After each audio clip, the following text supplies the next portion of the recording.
अस्सलामु अलैकुम वरहमतुल्लाहि वबरकातुह। इन्नल हम्दुलिल्लाह नहमदुहु व नस्तईनुहु व नस्तगफिरुहु व नऊज़ु बिल्लाहि मिन शुरूरि अनफुसिना व मिन सय्यिआति अमालिना। मन यहदिहिल्लाहु फला मुदिल्ल लहु व मन युज़लिल फला हादिय लहु। व अशहदु अन ला इलाहा इल्लल्लाह वहदहु ला शरीक लहु व अशहदु अन्न मुहम्मदन अब्दुहु व रसूलुहु सल्लल्लाहु तआला अलैहि व अला आलिहि व सहबिहि व सल्लम तस्लीमन कसीरा। अम्मा बाद फ़अऊज़ु बिल्लाहि मिनश शैतानिर रजीम। अल्लज़ीना आमनु व लम यल्बिसू ईमानहुम बिज़ुल्म उलाइका लहुमुल अम्नु व हुम मुहतदून। মহান আল্লাহর সমস্ত প্রশংসা যে আল্লাহ রাব্বুল আলামিন এক ও একক, যার কোনো শরীক নেই, যার জাতে সিফাতে গুণে যার কাজে যার ইবাদতে কোনো কিছুতেই শরীক নেই। তিনি এক, ওয়াহদাহু লা শারীকা লাহ। সালাত এবং সালাম নাজিল হোক নবী মুহাম্মদুর রাসূলুল্লাহ সাল্লাল্লাহু আলাইহি ওয়াসাল্লামের ওপর। আল্লাহুম্মা সাল্লি আলাইহি আল্লাহুম্মা বারিক আলাইহি। আজকে 22শে রমজান 1444 হিজরি মোতাবেক 13 এপ্রিল 2023। আর মাত্র কয়েকটি দিন, সময়গুলি চলে যাচ্ছে। এই সময়গুলোকে যথাসাধ্য ভালো কাজে, ফরজ নফল যে কোনো নেক আমলে ভালো কাজে ব্যয় করার চেষ্টা করুন। আল্লাহ রাব্বুল আলামিন তৌফিক দান করেন। কমপক্ষে সময়গুলিকে যতক্ষণ নেকির কাজে ব্যয় করলেন, এটা তো নেকি স্পষ্ট বুঝতে পারছেন। তারপরে যে সময়টুকু থাকে সেটাকে কমপক্ষে জায়েজ কাজে ব্যয় করুন। কোনো হারাম না জায়েজে সময়ের অপচয়, সময়কে ফালতু কাজে, অসার কথা কাজে নষ্ট করা এমনটা করবেন না। না হলে এই সময়গুলি আমাদের জন্য আক্ষেপের কারণ হবে। যে সময়গুলো কেটে চলে যাচ্ছে সেগুলো যদি ভালো কাজে ব্যয় না হয় তাহলে বড় আক্ষেপের কারণ হবে। আল্লাহ রাব্বুল আলামিন আমাদেরকে ভালো কাজের জন্য যেন কবুল করেন।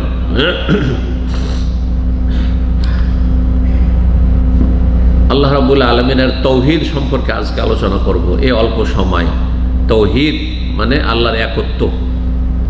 আল্লাহ যে এক ও একক, একে তৌহিদ বলা হয়। আমাদের সমাজে ইসলাম সম্পর্কে অনেক কিছু শেখানো হয়, অনেক কিছু শেখানো হয়, যাতে কিছু সহিও শেখানো হয়, আবার ভুলও অনেক বেশি শেখানো হয়। কিন্তু তৌহিদের শিক্ষা দেওয়া হয় না, তৌহিদের শিক্ষা দেওয়া হয় না। এই জন্য এই কথাটি যে কোনো বাড়াবাড়ি না, এর একটা প্রমাণস্বরূপ একটি কথা বলি। সেটা হচ্ছে যে আপনাদের যদি জিজ্ঞাসা করা হয় যে উজু কিসে নষ্ট হবে, তো আপনারা প্রায় লোকই কিন্তু বলে দিতে পারবেন। বিশেষ করে যারা নামাজ পড়ছেন উজু ভঙ্গের কারণ বলে দিতে পারবেন, পারবেন না? যে বায়ু নির্গত হইলে উজু নষ্ট হয়, তাই না? এইভাবে আরও যে সবগুলি বিষয় রয়েছে বলে দিতে পারবেন মোটামুটি। আচ্ছা, নামাজ কিসে নষ্ট হয় তাও বলতে পারবেন অনেকে, তাই না? নামাজ কিসে নষ্ট হয় বলতে পারবেন। রোজা কিসে নষ্ট হয় বলতে পারবেন না? পারবেন না? পারবেন, জি হ্যাঁ। যদিও হয়তো পুরোপুরি না পারেন কিন্তু পারবেন। এইরকমই আরও বিষয় যেগুলো রয়েছে, মাসলা মাসাইল সম্পর্কে অনেক কিছু জানা আছে আপনাদের। কিন্তু তৌহিদ কিসে নষ্ট হয়? তৌহিদ নষ্ট হয় না। আমাদের সমাজের ধারণা যে তৌহিদ নষ্ট হয় না।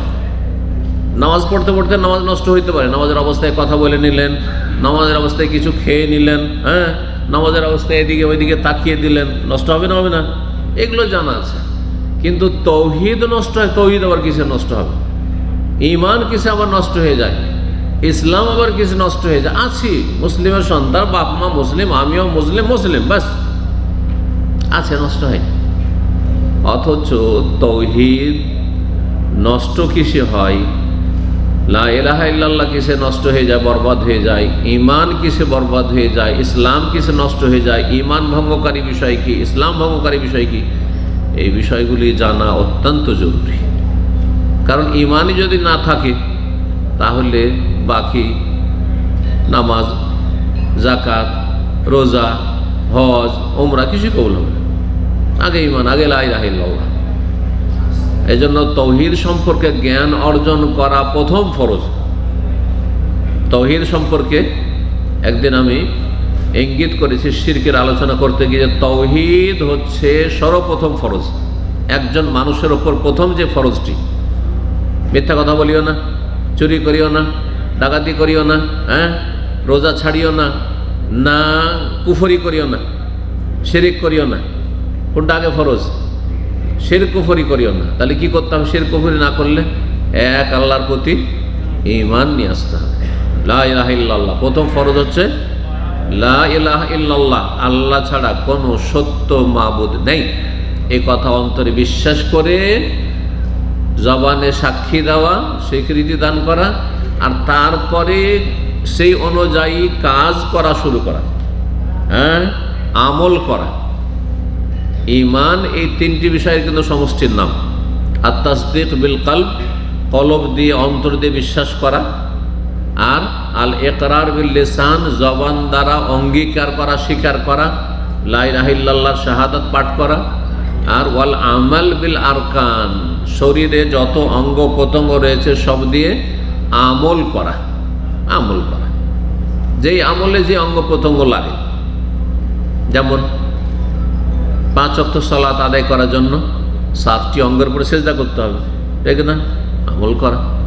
তারপরে 5 ওয়াক্ত সালাত নামাজ এত গুরুত্বপূর্ণ ইবাদত যে ওতে অন্তরের ইবাদত আছে, জবানের ইবাদত আছে, আর অঙ্গ প্রত্যঙ্গের ইবাদত আছে। অন্তরের ইবাদত হচ্ছে খুশু, বিনয়ী হওয়া, মনোযোগী হওয়া, একাগ্রতা নামাজের অবস্থায়, কলবের ইবাদত। জবানের ইবাদত যতগুলি দুয়া, সূরা, তাসবিহ, তাহলিল শুরু থেকে, তাকবীর থেকে শুরু করে সালাম ফিরা পর্যন্ত সবগুলি হচ্ছে জিহ্বার ইবাদত, জবানের ইবাদত নামাজের ভিতরে। আর তারপরে দাঁড়ালেন, রুকু করলেন, সেজদা করলেন, বসলেন ইত্যাদিতে যে অঙ্গ প্রত্যঙ্গের নড়াচড়া, এগুলি হচ্ছে অঙ্গ প্রত্যঙ্গের ইবাদত। তো ঈমান হচ্ছে 3টি বিষয়ের সমষ্টির নাম। এখানে একটি কথা শিখে রাখুন, কারণ আপনাদের এই প্রাথমিক মৌলিক বিষয়গুলি, ইসলামের যেগুলি ফাউন্ডেশন, সেগুলি জানা জরুরি। ঈমান হচ্ছে 3টি বিষয়ের সমষ্টির নাম। অন্তর থেকে বিশ্বাস করা, আর জবান দ্বারা স্বীকৃতি দেওয়া বা সাক্ষী দেওয়া, আর অঙ্গ প্রত্যঙ্গ দ্বারা আমল করা। সর্বনিম্ন আমল থাকতে হবে। আর অঙ্গীকারে সর্বনিম্ন হয় না, তাই না? অঙ্গীকারে কম বেশি করা যাবে, যে লা ইলাহা ইল্লাল্লাহ অর্ধেক বলবো, অর্ধেক বলবো না, চলবে? পুরোটাই লা ইলাহা ইল্লাল্লাহ বলতে হবে, স্বীকার করতে হবে, শাহাদাত দিতে হবে। বিশ্বাসের ক্ষেত্রে মাইনাস করা যাবে, যে আমি 50-50 বিশ্বাস করি, তাহলে ওই ক্ষেত্রে চলবে না। বিশ্বাস মানে শুরু থেকে শেষ পর্যন্ত দৃঢ় বিশ্বাস করতে হবে। আখিরাত ইউকিনুন, আখিরাতে তাদের ইয়াকিন রয়েছে, দৃঢ় প্রত্যয় রয়েছে, বিশ্বাস করতে হবে। বিশ্বাসের ক্ষেত্রে কম বেশি না, বিশ্বাস করতে হবে। আর জবান দ্বারা সাক্ষ্য প্রদান করতে হবে। তারপরে আমল ও সর্বনিম্ন আমল থাকতে হবে। সব আমল থাকতে হবে মুসলিম হওয়ার জন্য। সব আমল থাকলে সবচেয়ে ভালো মুসলিম। যত বেশি আমল থাকবে তত ভালো মুসলিম। কিন্তু এ কথা বলতে পারেন না যে একটা দুটা আমল কেউ ছেড়ে দিলে সেই ব্যক্তি মুসলিম নয়। যেমন একটি লোক কেউ যদি মিথ্যা কথা বলে, মুসলিম থাকবে না? মদ খেলে মুসলিম থাকবে না? চুরি করলে মুসলিম থাকবে না? কিন্তু ফাসিক, মুসলিমের সাথে আর একটা তার টাইটেল বাড়বে, নাম বাড়বে, কি? পাপিষ্ট মুসলিম, গুনাহগার মুসলিম, শরীয়তের ভাষায় ফাসিক মুসলিম, মুসলিমুন ফাসিকুন, কিন্তু মুসলিম। রোজা যদি কেউ ছাড়ে, অস্বীকার না করে, অস্বীকার করে না, ভুল করছেন, কিন্তু খিদা বরদাস্ত করতে পারে, রাখবো, রাখছে, তাহলে সেই ব্যক্তিকে কাফের বলা যাবে না, সে ফাসিক, সে পাপিষ্ট, সে পাপিষ্ট, সে জাহান্নামে যাবে। কিন্তু স্থায়ী, এই কারণে স্থায়ী হবে না যদি অস্বীকার না করে। যদি সে স্বীকার করে যে সত্যি আমি মুসলিম, আমার রোজা ফরজ, কিন্তু আমি রাখছি না, আবার রাখতে পারছি না। আমাদের দেশি মানুষের মধ্যে হুজুর দোয়া করি, আমল করবেন না, কি বলেন? যদি নামাজ পড়তে বলেন বেনামাজিকে, কি বলে আমাদের দেশের মানুষরা, বেনামাজিরা, হুজুর ও দোয়া দিয়ে পার হয়ে যাবেন, মানে দোয়া করে ওকে হেদায়েত করতে, ওর চেষ্টা নেই। এভাবে হেদায়েত হয় কেউ? না, কখন হবে না। তো আপনার চেষ্টা থাকতে হবে, আপনার অন্তরে সততা থাকতে হবে। তারপরে দোয়া হয়তো আপনাকে সহযোগিতা করবে, দোয়া আপনার সাপোর্ট করবে। তো যাই হোক, বলছিলাম কি যে আমল সর্বনিম্ন থাকতে হবে।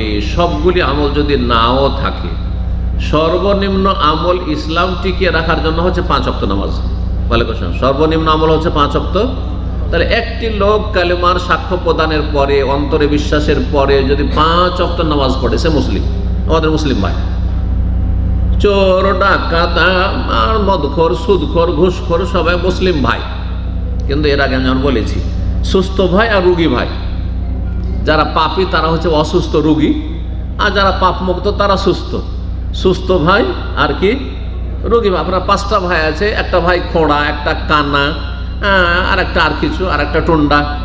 ওই রকম মুসলিম সমাজের এরা সবাই আমাদের ভাই। জি, ইন্নামাল মুমিনুনা ইখওয়া, নিশ্চয় মুসলিমরা পরস্পর ভাই। কিন্তু আমরা ইসলামী ভ্রাতৃত্ব থেকে বের করে দেব না যদি সর্বনিম্ন আমল 5 ওয়াক্ত সালাত থাকে। জি, আমল ছাড়া কোনো উপায় নাই কিন্তু। আর এটি হচ্ছে সঠিক মত যে সেটি হচ্ছে 5 ওয়াক্ত নামাজ। যদিও বিষয়টি ইখতিলাফ রয়েছে, অন্যরা বলছেন অন্য কোনো আমল যদি থাকে, কিন্তু না, এই মতটি ঠিক নাই। বরং সর্বপ্রথম মুসলিম জীবন আমল হচ্ছে 5 ওয়াক্ত সালাত, 17 রাকাত। এই 17 রাকাত নামাজ থাকতে হবে, তাহলে আপনি মুসলিম। মুসলিমের ইমানের একটি ইমান ব্যাপক কথা। ইমানের একটি গুরুত্বপূর্ণ দিক হচ্ছে আকীদার বা বিশ্বাসের একটা গুরুত্বপূর্ণ দিক হচ্ছে তৌহিদ, মানে তৌহিদুল্লাহ, আল্লাহর একত্ব। এই আল্লাহ যে এক ও একক, তার কোনো শরিক নেই। এ কথা আমরা জেনেছি কি থেকে? আল্লাহ যে এক, আল্লাহর কোনো শরিক নেই, এ কথা আমরা জেনেছি লা ইলাহা ইল্লাল্লাহ থেকে। কারণ লা ইলাহা ইল্লাল্লাহ মানে হচ্ছে আল্লাহ এক, তার কোনো শরিক নেই। লা ইলাহা মানে কি? কোনো উপাস্য নেই, মানে কোনো সত্য উপাস্য নেই, মিথ্যা বাতিল আছে। দেবদেবীর পূজা করেছে এক ধরনের লোক, হিন্দুরা ধরেন, মক্কার কাফেররা করেছে, আর তারপরে দরগা পূজা করেছে, মাজার পূজা করেছে মাজার পূজারীরা। কিন্তু এগুলো সব মিথ্যে বাতিল, এরা মাবুদ না, এরা আসলে সত্যিকারের উপাস্য নাই। লা ইলাহা, কোনো সত্যিকারের উপাস্য নেই। লা মাবুদা, লা ইলাহা মানে লা মাবুদা হাক্কুন, এখানে উজ্জ্ব রয়েছে। লা মাবুদা হাক্কুন বা লা মাবুদা বিহাক্কিন, সত্য কোনো উপাস্য নেই। আগে না করে দিলেন, কিন্তু আগে না করা মানে আগে ক্লিন করা। আগে না করা মানে আগে ক্লিন করা। দিমাগকে, মগজকে, মস্তিষ্ককে ক্লিন করলেন শিরক থেকে, কুফরি থেকে, নাস্তিকতা থেকে, দরগা থেকে, দুর্গা থেকে, আল্লাহ ছাড়া অন্য থেকে। লা ইলাহা। কিন্তু এতটা যথেষ্ট কি না? নেগেটিভ তো হইল, কিন্তু পজিটিভ লাগবে। সেটা হচ্ছে ইল্লাল্লাহ, আল্লাহ ছাড়া। আল্লাহ শুধু সত্য মাবুদ, আল্লাহ শুধু সত্য মাবুদ। আল্লাহ আমার সত্য মাবুদ, আর বাকিগুলো সব মিথ্যা, এগুলো নেই, এগুলো আমি মানি না, এগুলো আমি মানি না। আল্লাহ কোরআনে কারীমে ইরশাদ করেছে, ফামান ইয়াকফুর বিত-তাগুত, যারা আল্লাহ ছাড়া অন্যকে, যার নাম তাগুত, অস্বীকার করবে। তাহলে আল্লাহ ছাড়া অন্যকে অস্বীকার করতে হবে। আমি কাউকে মাবুদ, উপাস্য মানি না। লা ইলাহা যেমন বলেছেন, তেমনি ফামান ইয়াকফুর বিত-তাগুত। এখানে লা ইলাহার ব্যাখ্যাই যেন রয়েছে ফামান ইয়াকফুর বিত-তাগুত, যেই ব্যক্তি তাগুতকে মানে আল্লাহ ছাড়া অন্যকে অস্বীকার করলো। আল্লাহ ছাড়া অন্যের বিধানও মানি না, আল্লাহ ছাড়া অন্যের সামনে সিজদাও করি না, আল্লাহ ছাড়া অন্য সম্পর্কে অসাধারণ ধারণা না খেয়ে না যে তারা দিতে পারে, নিতে পারে, রক্ষা করতে পারে, এসব বিশ্বাস করি না। এই তাগুতকে যে অস্বীকার করলো, তারপরে ওয়ায়ুমিন বিল্লাহ, আল্লাহর প্রতি ঈমান নিয়ে আসলো, বিশ্বাস স্থাপন করলো। এটা হচ্ছে ইল্লাল্লাহ, এটা হচ্ছে ওয়ায়ুমিন বিল্লাহ, হচ্ছে ইল্লাল্লাহ। তো লা ইলাহা ইল্লাল্লাহ থেকে আমরা জেনেছি যে তিনি ওয়াহদাহু লা শারীকা লাহ। যে লা ইলাহা ইল্লাল্লাহ ওয়াহদাহু লা শারীকা লাহু বলছেন, এ লা ইলাহা ইল্লাল্লাহরই যেন তাকিদ করা হচ্ছে। ওয়াহদাহু, তিনি একক, যেহেতু তিনি মাত্র সত্য মাবুদ, এজন্য ওয়াহদাহু। লা শারীকা লাহু, এই যে লা ইলাহা বলেছেন, লা, তার কোনো শরীক নেই, তার কোনো অংশীদার নেই। এই তৌহিদ, আল্লাহর একত্ব। যতগুলি আকীদার বিষয় রয়েছে, আকীদার বিষয় হচ্ছে ইমানের 6টি স্তম্ভ। তার প্রথমই হচ্ছে কি? ঈমান বিল্লাহ। ঈমানের কয়টি রুকুন বলেছি? ছয়টি। তার প্রথম হচ্ছে আল্লাহর প্রতি ঈমান। তো আল্লাহর প্রতি ঈমানের প্রথম যে বিষয়টি আল্লাহর একত্বের প্রতি ঈমান। আল্লাহ এক ও এক, তার কোনো শরীক নেই। আচ্ছা, তৌহিদ, যেই তৌহিদের কথা আল্লাহ রাব্বুল আলামিন গোটা কোরআনে কারীমে বর্ণনা করেছেন। গোটা কোরআনে কারীমটাই হচ্ছে তৌহিদ। একটি বাংলা বই আমি অনুবাদ করেছি, আল্লামা শেখ সালেহুল ফৌজান হাফেজাহুল্লাহ তাআলা, সৌদি আরবের বর্তমান যুগে সবচেয়ে বড় আলেম, তার লেখা কোরআনে কারীমে তৌহিদ। কোরআনে কারীমে তৌহিদ, এই বইটিতে সূরা ফাতিহাতে যে তৌহিদ আল্লাহর একত্বের কথা রয়েছে, আর তারপর সূরা নাস পর্যন্ত কোরআনে কারীম গোটাটাই তৌহিদ। বিভিন্ন দিক থেকে তাদের তৌহিদের আলোচনাই রয়েছে। যেমন সূরা ফাতিহাতে আলহামদুলিল্লাহি রাব্বিল আলামিন, কার প্রশংসা করছেন? যাবতীয় প্রশংসা। দুনিয়াতে কিন্তু কারো যাবতীয় প্রশংসা করা হয় না। কারো যদি ভালো পজিটিভ দিক থাকে, কিছু নেগেটিভ আছে। যদি ভালো দিক থাকে তো কিছু মন্দ আছে, ত্রুটি আছে, ঘাটতি আছে, এ কমতি আছে, যেটা অন্যের মধ্যে আছে ওর মধ্যে নেই। কিন্তু আলহামদুলিল্লাহ, যাবতীয় প্রশংসা আল্লাহর শুধু। এটি তৌহিদ। রব্বিল আলামিন, যিনি বিশ্বজাহানের প্রতিপালক, প্রতিপালন কে করেন? আল্লাহ রব্বুল আলামিন, তৌহিদ। আর রহমান, যিনি পরম করুণাময়, রহমান যিনি রহিম, পরম করুণাময়, কেউ নেই আল্লাহ ছাড়া। এত ব্যাপক অর্থ রয়েছে রহমানে, যে রহমান আল্লাহ ছাড়া কাউকে বলা যায় না। সুতরাং আমাদের বাঙালি সমাজে কারো নাম আব্দুর রহমান আর ডাকে রহমান ভাই, মিস্টার রহমান, হারাম। এই ডাকা গুনাহের কাজ, শিরকি কথা, আপনার ভাষাগত শিরক, সেটা অন্তর থেকে বিশ্বাস করে বলেন আর নাই বলেন। কারোর নাম হচ্ছে আব্দুল খালেক, মানে স্রষ্টার বান্দা, কিন্তু আব্দুল খালেক বলার কষ্ট করবেন না। এত কষ্ট করা যায়? মিস্টার খালেক, খালেক ভাই, মানে সৃষ্টিকর্তা আপনার ভাই হয়ে গেছে। কত অজ্ঞতা, চিন্তা করুন তো দেখি। আব্দুল জাব্বার নাম, কখন আব্দুল জাব্বার বলবেন না, জাব্বার, জাব্বার, হারাম আপনার জন্য জাব্বার বলা। এইভাবে আল্লাহর নামগুলির সাথে মিলিয়ে যে গোলামি প্রকাশ করে, যে নামগুলো আমাদের সমাজে রাখা, আব্দুল সালাম বা সালাম সালাম। কেউ গ্রামের লোকের আব্দুল সালাম বলে ডাকে না, সবাই সালাম ভাই, মিস্টার সালাম, সালাম ভাই। আল্লাহ হেদায়েত দান করুন এবং দিন সম্পর্কে যে অজ্ঞতা রয়েছে, আল্লাহ অজ্ঞতা দূর করার তৌফিক দান করুন। তো বলছিলাম, তৌহিদ আল্লাহ রাব্বুল আলামিনের প্রতি ঈমানের সবচেয়ে গুরুত্বপূর্ণ দিক। আর ঈমানের যে 6টি রুকন, তার মধ্যে সবচেয়ে গুরুত্বপূর্ণ দিক। এই তৌহিদ 3 ভাগে বিভক্ত, ভালো করে শিখে রাখেন। তৌহিদ কত প্রকার? 3 রকম তৌহিদ। এই 3 রকম কেন করে বোঝানো হয়েছে? যাতে করে তৌহিদের বিষয়গুলি আপনি বিস্তারিত বুঝতে পারেন সহজে, সেই জন্য। এই নয় যে কোরআনে বা হাদিসে এমন আয়াত আছে, হাদিস আছে, যাতে বলা হয় তৌহিদ 3 ভাগে বিভক্ত, এইভাবে। কিন্তু ওলামায়ে কেরামরা কোরআন এবং হাদিসকে স্টাডি করার পরে তৌহিদগুলোকে ভাগ ভাগ করে বুঝিয়েছেন, যাতে বুঝতে কি হয়? সুবিধা হয়, বুঝতে সুবিধা হয়। সুতরাং এই তৌহিদের ভাগ কোনো নতুন কথা নয়, বরং কোরআনে কারীমের গবেষণা, কোরআনে কারীমের গবেষণা। কারণ কোরআনে কারীমে যে আল্লাহর একত্ব নিয়ে আলোচনা হয়েছে, সেগুলি এই বিভিন্ন দিকের সাথে সম্পর্কিত, যেগুলিকে সবগুলিকে যদি ব্যক্ত করতে হয় বা মানুষকে এক্সপ্লেন করতে, বুঝাইতে হয়, তাহলে এই 3 ভাগে ভাগ করে বোঝানো যেতে পারে। এই জন্য 3 ভাগে ভাগ করা হয়েছে। কে বলতে পারেন প্রথম তৌহিদ? কি? তাওহীদুর রুবুবিয়্যাহ। তাওহীদুর রুবুবিয়্যাহ, আল্লাহ রুবুবিয়্যাতের ক্ষেত্রে তাওহীদ। রুবুবিয়্যাত শব্দটি এসেছে রব থেকে। রব মানে পালন কর্তা। রব মানে কি? রব্বুল আলামিন। রব মানে আল্লাহর একটি নাম হচ্ছে আর রব। রব মানে পালন করা, যিনি প্রতিপালন করেন। আরে মানুষ যদি ছেলে মেয়েদের প্রতিপালন করে, সীমিত প্রতিপালন, কিন্তু আল্লাহ রাব্বুল আলামিন তিনি হচ্ছেন আলামিন, বিশ্বজগতের প্রতিপালক, বিশ্বজগতের পালনকর্তা বা প্রতিপালক। এবং আল্লাহ রাব্বুল আলামিনের প্রতিপালন এমন এমন বিষয়কে, এমন এমন মানব জীবনের বা সৃষ্টিকুলের এমন এমন দিককে সামিল, যেগুলির ধারে কাছেও কোনো সৃষ্টি যেতে পারে না।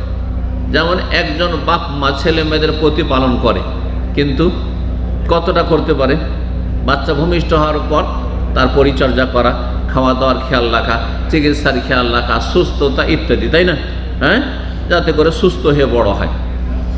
কিন্তু মায়ের পেটে যে গর্ভধারণ করবে তারপরে সেটা যে একেবারে সুস্থ থেকে সুন্দরভাবে ধীরে ধীরে তার গ্রোথ হচ্ছে, বাড়ছে, আর তারপরে তখন দুনিয়াতে ভূমিষ্ঠ হয়ে আসছে, এই যে প্রতিপালন, একটা স্তরে শুক্রবিন্দু ছিল, তারপরে দ্বিতীয় স্তরে জমাট বাঁধা রক্ত হইল, তৃতীয় স্তরে গিয়ে একটা গোস্তের পিণ্ড হইল, আর তারপরে আকার আকৃতি দেওয়া হইল, রূপ দেওয়া হইল, তারপরে আত্মা সঞ্চার করা হইল, আর তারপরে সুন্দর হয়ে 3 কিলো 3.5 কিলো হয়ে দুনিয়ায় ভূমিষ্ঠ হয়ে আসলো। তারপরে বাকশক্তি খুললো, কান্না করছে, চোখ এদিক ওদিক দেখছে, তারপরে যে সব ছিদ্রগুলি রয়েছে শরীরে সেগুলো আল্লাহ রাব্বুল আলামিন সেই ছিদ্রগুলি দিলেন। এই যে প্রতিপালন, এটা কোনো সৃষ্টি করতে পারবে? কোনো রাজা করতে পারবে? কোনো বাপ পারবে? কোনো মা পারবে? কোনো আল্লাহর নেক বা নবী রসুল পারবে না? পেরেছে? তো এই যে চিন্তা করে, রব শব্দের ব্যাখ্যা করে চিন্তা করুন যে আল্লাহ রাব্বুল প্রতিপালনটা কেমন থাকে। চিন্তা করুন আল্লাহ রাব্বুল আলামিন যে সৃষ্টি জগতের পালনকর্তা, তার প্রতিপালনটা কেমন। তো তৌহিদে রুবুবিয়াত, প্রতিপালন করা আল্লাহর কাজ না? প্রতিপালন করা আল্লাহর কাজ। তো এই তৌহিদকে তৌহিদে রুবুবিয়া এই জন্য বলা হয় যে তৌহিদে রুবুবিয়ার সংজ্ঞা হচ্ছে আল্লাহর কাজে আল্লাহর একত্ব প্রতিষ্ঠা করা। খুব সহজ ভাষাতে আপনাদের কাজকে তৌহিদ বোঝাচ্ছে, আল্লাহর কাজে আল্লাহর একত্ব প্রতিষ্ঠা করা। আল্লাহর কাজ, আল্লাহর কাজ কি কি আছে? এখন বহু কাজ আল্লাহ কোরআনে কারিমে সূরা রহমানে বলছেন, কুল্লা ইয়াউমিন হুয়া ফি শান, আল্লাহ প্রতিদিন নিজ কাজে লেগে আছেন।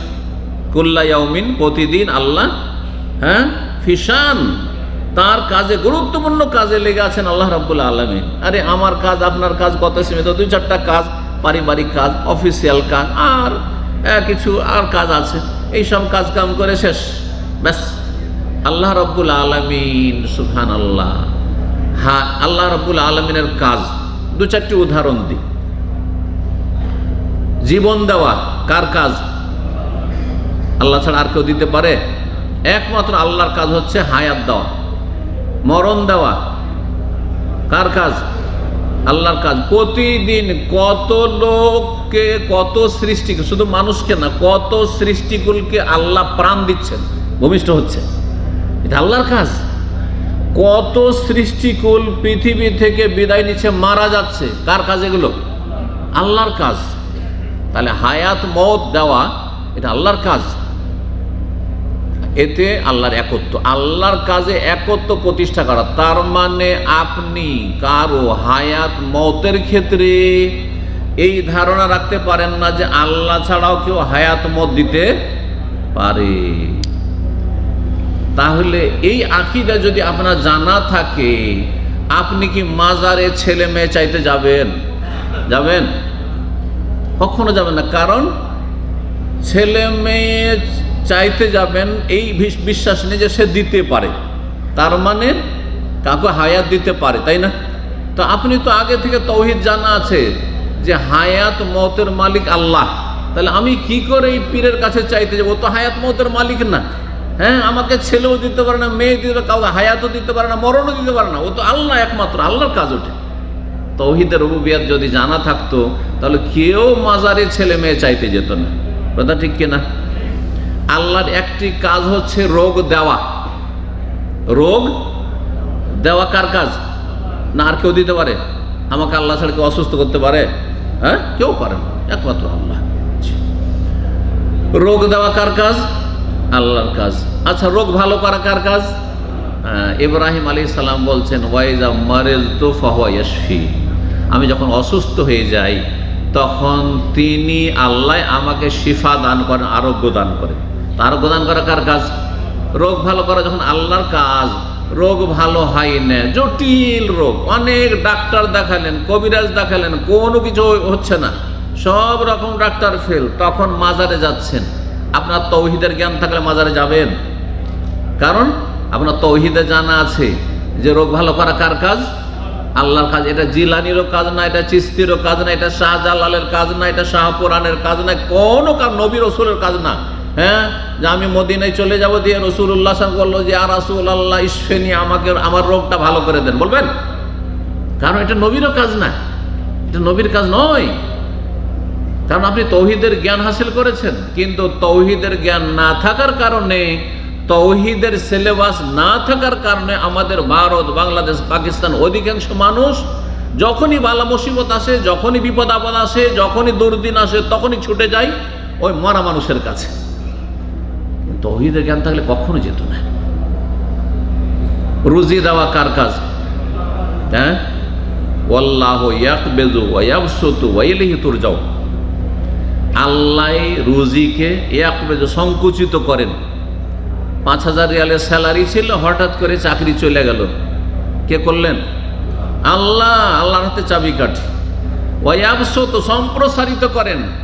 মাসে 1 টাকা ইনকাম ছিল না, বেকার হয়ে বাপের হোটেলে খাওয়া দাওয়া করছিলেন, আর মাশাআল্লাহ একটা ভালো কারবার পেয়ে গেলেন, চাকরি হোক, ব্যবসা হোক, রুজির রাস্তা খুলে গেল। কে দান করেন? আল্লাহ। যদি এই তৌহিদের রুবুবিয়তের জ্ঞান থাকে, তাহলে মাজারে কি যাবেন যে বাবা গো আমার চাকরি বাকরি না, আমার ব্যবস্থা করে দাও, বলতে যাবেন? কখনো বলতে যাবেন না, কারণ তৌহিদের জ্ঞান আছে। তৌহিদের জ্ঞান না থাকার কারণেই এই কবর পূজা, মাজার পূজা। তো আল্লাহ রাব্বুল আলামিনের এইরকমই বহু কাজ, সেই কাজগুলি জানতে হবে। এগুলো হচ্ছে আল্লাহর কাজ। এই কাজগুলি আল্লাহ ছাড়া কেউ করতে পারে না। গায়বী মদদ করা, অদৃশ্য থেকে সাহায্য করা, হ্যাঁ, দূর থেকে। ধরেন আপনি একটা জায়গায় পানিতে ডুবছেন, কেউ নাই সেখানে, এখানে কেউ উদ্ধার করতে পারে? আল্লাহ ছাড়া আর কেউ পারে নাকি? হ্যাঁ, আল্লাহ ছাড়া কেউ পারে? যদি আপনার ইসলামের জ্ঞান থাকে, তৌহিদের জ্ঞান থাকে, তো বলবেন একমাত্র আল্লাহ আমাকে উদ্ধার করতে পারে। আল্লাহ তুমি আমাকে উদ্ধার করো।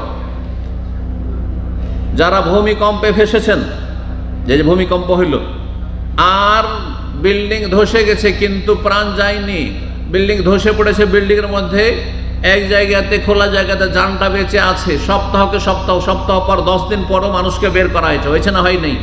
সেই জায়গায় কোনো দিকে কোনো ছিদ্র নাই যে কাউকে ডাক দেবো, আশেপাশে কোনো মানুষের কাছে আমারও আওয়াজ পৌঁছবে না, আর তারাও আমাকে দেখতে পাই না।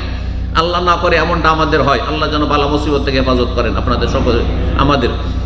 এইরকমটা যদি হয়, কাকে ডাকবেন?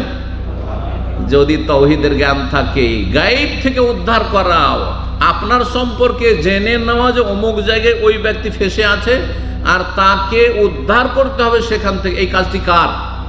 অসাধারণ ক্ষমতা একমাত্র আল্লাহ রাব্বুল আলামিনের কাছে। যদি আপনি ওখান থেকে ডাক দেন, ফেসে গিয়ে আপনার বাবাকে, আপনার মাকে, জন্মদাতা বাপ মাকে, যে মা আমাকে উদ্ধার করো, বাপ আমাকে উদ্ধার করো, পারবে কিয়ামত পর্যন্ত? আপনি চিল্লা মরে গেল, আপনাকে উদ্ধার করতে পারবে না। আপনার জিলানি চিশতি কি করে পারে? এই যে জিলানি চিশতি, ইয়া গাউস মাদাদ, কোথায়? বাংলাদেশে বাস করেন। আর কোথায় জিলানির কবর আছে? বাগদাদে। আর আপনি ডাক দিচ্ছেন ইয়া গাউস মাদাদ। কোথায় চিশতির কবর আছে? আপনার রাজস্থানে, ভারতে। আর ইয়া খাজা মাদাদ এই বলে ডাক দিচ্ছেন। আপনার জ্ঞান নেই যে আপনার সম্পর্কে জানবেই বা কি করে যে আপনার কি বা প্রয়োজন, কি মুসিবতে আছেন, কি প্রয়োজন, কি দরকার, আর কি জন্য ডাকছেন। আর আপনার ডাক শোনারও ক্ষমতা নেই, আপনার সাহায্য করারও ক্ষমতা নেই, আপনার সাহায্যের জন্য হাজির হওয়ারও ক্ষমতা নেই।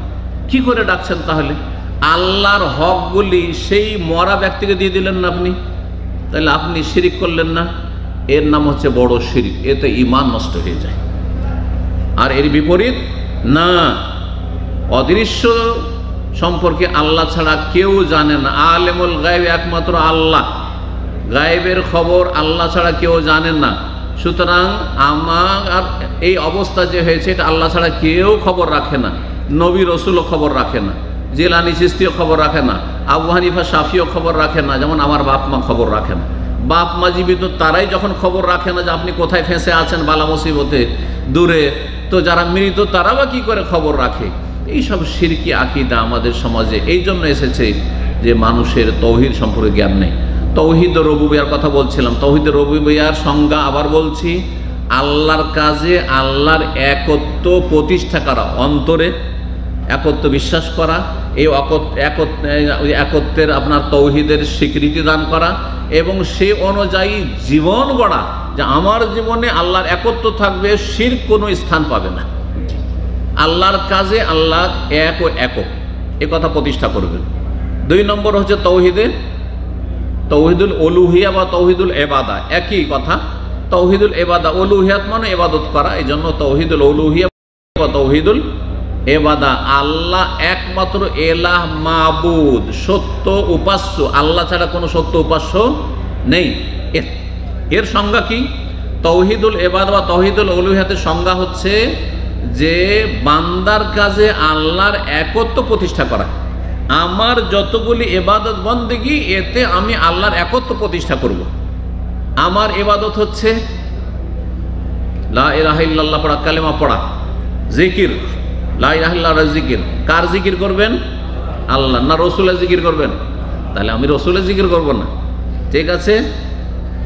তারপরে আমার বান্দার কাজ হচ্ছে আল্লাহর জন্য 5 ওয়াক্ত নামাজ, তো নামাজ কার জন্য পড়ব? এগুলো তো আমরা করি। নামাজ আল্লাহর জন্য, রোজা আল্লাহর জন্য, হজ আল্লাহর জন্য, জাকাত আল্লাহর জন্য, তাই না? দান সাদকা আল্লাহর জন্য। কিন্তু এর মাঝে মাঝে মেলাগুলো আল্লাহ ছাড়া অন্যকে আমরা দিয়ে দিই, তাওহীদের জ্ঞান না থাকার কারণে। যেমন সিজদা, নামাজের সিজদা তো আল্লাহর জন্য, কিন্তু ওরসের সিজদা, ওরসে যখন গেলেন মাজারে, তখন সিজদাটা কার জন্য? মাজারে। কেন? সিজদা হচ্ছে সবচেয়ে গুরুত্বপূর্ণ ইবাদত। সিজদাই সবচেয়ে শ্রেষ্ঠ জায়গা মানুষের শরীরের, এই কপাল, মাথা, সেটাকে ধুলোতে, মাটিতে লুটিয়ে দেয়। এটা আল্লাহ ছাড়া কারো জন্য জায়েজ না, কারো জন্য জায়েজ নাই। আল্লাহ কোরআন লা তাসজুদু লিশ-শামসি ওয়ালা লিল-কামার, সূর্য চন্দ্র কোনো কিছুকে তোমরা সিজদা করিও না। ওয়াসজুদু লিল্লাহিল্লাযী খালাকাহুন। তাহলে আপনার যাবতীয় ইবাদত বন্দেগী কার জন্য হবে? একমাত্র আল্লাহর জন্য হবে। এরকম দোয়া হচ্ছে ইবাদত। আর দোয়া শুধু নামাজের দোয়াটা আল্লাহর কাছে, আর বাকি দোয়া মাজারে গেলে ওই বাবার কাছে, বাবা গো আমার রোগ ভালো করে দাও, বাবা গো হ্যাঁ আমার এই করে দাও, বাবা গো আমাকে রুজি দাও, বাবা গো আমাকে সুস্থ করে দাও, বাবা গো আমাকে ছেলে দাও, বাবা গো আমাকে এই দাও। তাহলে আপনি শিরক করে দিলেন, আপনি আল্লাহর হক তাকে দিয়ে দিলেন। বান্দার ইবাদত বন্দেগীতে কাজে আল্লাহর একত্ব প্রতিষ্ঠা করা হচ্ছে তাওহীদুল উলুহিয়া বা তাওহীদুল ইবাদা। তৃতীয় তাওহীদ হচ্ছে তাওহীদুল আসমা। আল্লাহর আসমা ইসিমের বহুবচন, নাম, আর সিফাত মানে গুণ। আল্লাহর নাম গুণে আল্লাহর একত্ব প্রতিষ্ঠা করা, অর্থাৎ আল্লাহর নামগুলি আল্লাহ যেইভাবে বলেছেন, তার রাসূল সাল্লাল্লাহু আলাইহি ওয়াসাল্লাম বলেছেন, সেইভাবেই তার নাম এবং গুণাবলীগুলি কোনো রকমের বিকৃতি না করে, অস্বীকৃতি না করে, নিষ্ক্রিয় না করে, সেগুলিকে ধরন নির্ণয় না করে বিশ্বাস করা। এ হচ্ছে তাওহীদুল আসমা ওয়াস সিফাত। সময়ের স্বল্পতার জন্য বেশি আর আলোচনা করা সম্ভব হলো না তাওহীদ সম্পর্কে। না হলে তাওহীদ সম্পর্কে আরও অনেক গুরুত্বপূর্ণ দিক রয়েছে, যেগুলি জানা আমাদের জন্য অত্যন্ত জরুরি। আল্লাহ রাব্বুল আলামিন আপনাদের সকলকে তাওহীদ সম্পর্কে জ্ঞান অর্জনের তৌফিক দান করেন। ওয়া সাল্লাল্লাহু ওয়াসাল্লাম আলা নবিয়িনা মুহাম্মদ ওয়া আলা আলিহি ওয়া সাহবিহি আজমাইন। শাহরু রমাদান আল্লাযী উনজিলা ফীহিল কুরআনু হুদাল লিন-নাসি ওয়া বায়্যিনাতিন মিনাল হুদা ওয়াল ফুরকান।